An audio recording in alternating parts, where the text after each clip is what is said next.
O presidente Lula e o vice, Geraldo Alckmin, tentam se aproximar dos militares. Essa notícia, aliás, quando você abre o site da CNN Brasil, está lá em cima, hein, grandona. Por isso a gente compartilha com vocês esse destaque. E está aí o QR Code, caso você queira ler diretamente a notícia. Segundo a apuração aqui da CNN, a participação de Lula na posse do chefe do Superior Tribunal Militar, o tenente brigadeiro Francisco Joselli Camelo, é vista por militares de alta patente como um gesto de aproximação. A presença na cerimônia também é vista como uma tentativa de mudar a visão dos militares de que o atual governo ignoraria a classe e as Forças Armadas.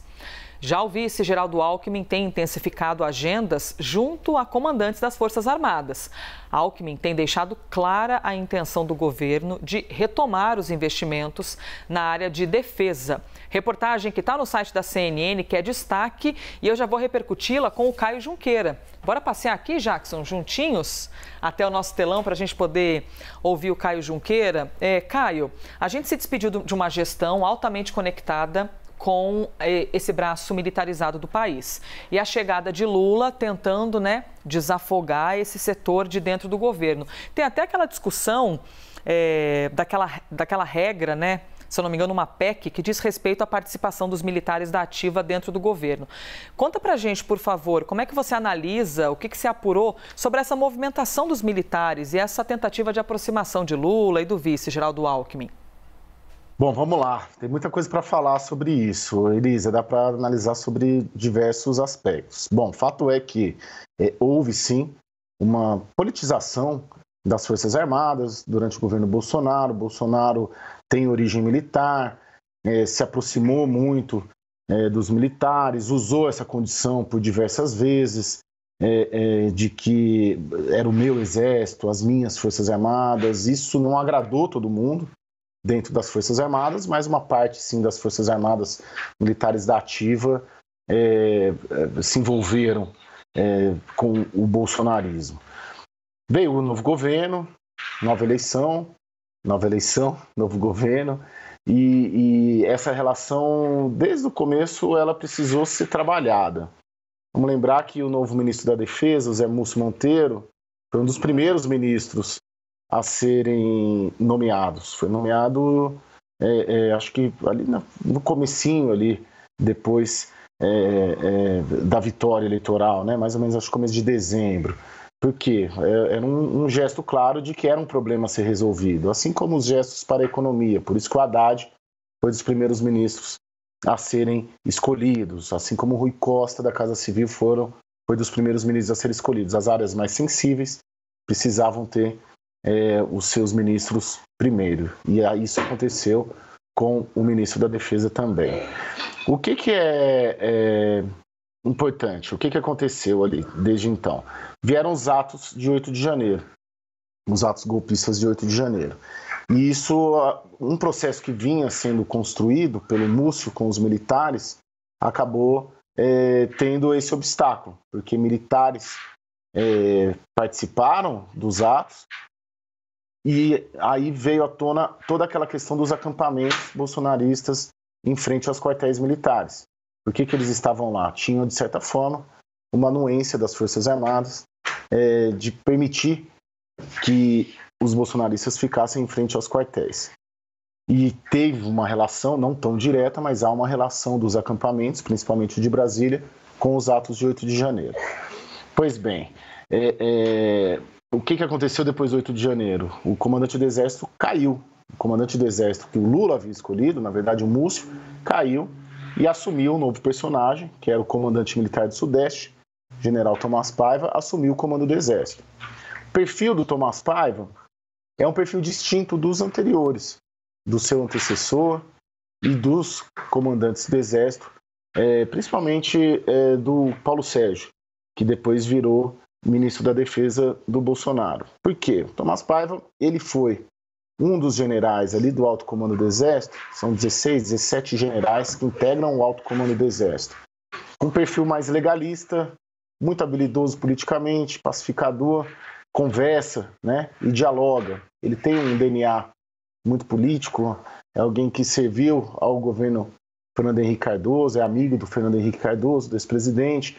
Então ele veio um pouco com essa missão de reconstruir essa ponte que vinha sendo construída, mas foi explodida com o 8 de janeiro. E isso está em curso.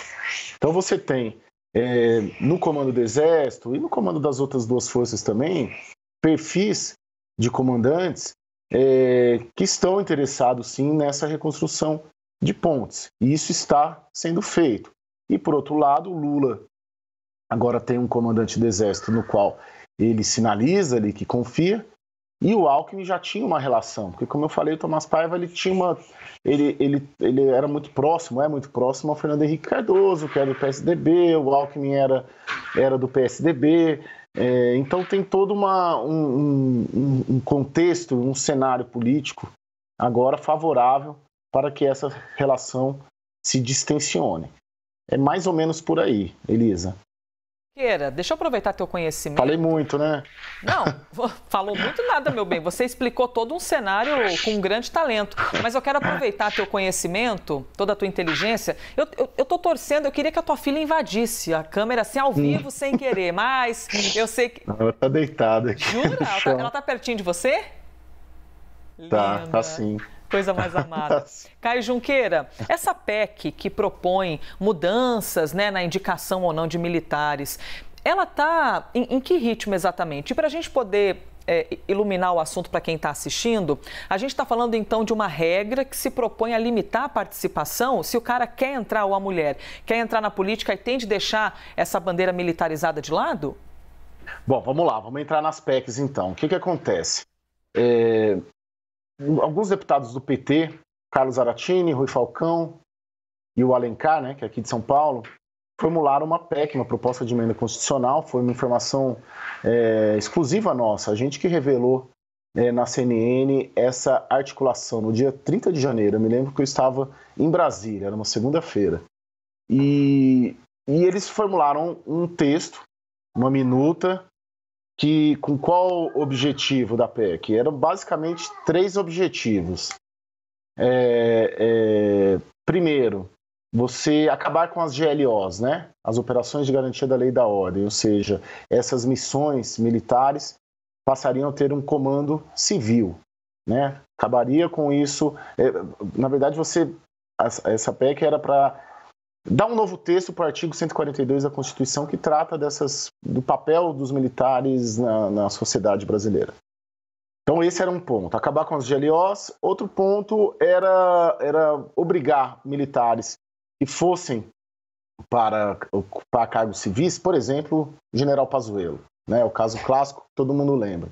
Ele automaticamente iria para a reserva, coisa que o Pazuello não fez. Pazuello era um general que virou ministro da Saúde e se manteve general. Isso é muito forte, é muito grave e é errado. Pois bem, o PT elaborou essa PEC e aí houve uma reação do universo militar contrária a essa PEC, principalmente nessa questão da GLO. Os militares falam, poxa, se os militares não puderem fazer grandes operações militares no país, às vezes operação, por exemplo, igual está sendo aventada lá no Rio Grande do Norte, igual a intervenção que teve no Rio de Janeiro, operações na área de segurança mesmo. Quem vai fazer? Né? Eles se consideram ali com a expertise necessária para fazer operações desse nível. E, como uma reação à PEC do PT, o Ministério da Defesa, com o apoio dos militares, começaram a elaborar um outro texto, uma outra PEC, que não trata dessa questão da GLO, mas sim prevê basicamente 2 pontos. Primeiro, militar que quiser ser candidato a alguma coisa, ele automaticamente vai para a reserva, mesmo se não ganhar a eleição. E segundo, militar que quiser ir para a esplanada ali, ter algum cargo civil, ele automaticamente vai para a reserva. Esse formato, ele tem apoio dos militares e ele está bem encaminhado. O governo deve encaminhar essa PEC, o Palácio do Planalto deve apoiar essa PEC. A PEC do PT, pelo que eu tenho levantado, ela tem uma certa dificuldade de conseguir as assinaturas ali. Precisam de 171 assinaturas para a PEC ser protocolada. E ainda não tem essas 171. Caio Junqueira com a gente neste domingão de plantão. Ei, meu bem, vou me despedir de você agora, viu? Não sei se a gente vai conversar de novo, mas aproveite um cadinho, um pouco mais com os filhotes e a família em volta, que é bom demais também, né? Até já, Caio. Obrigado, Elisa.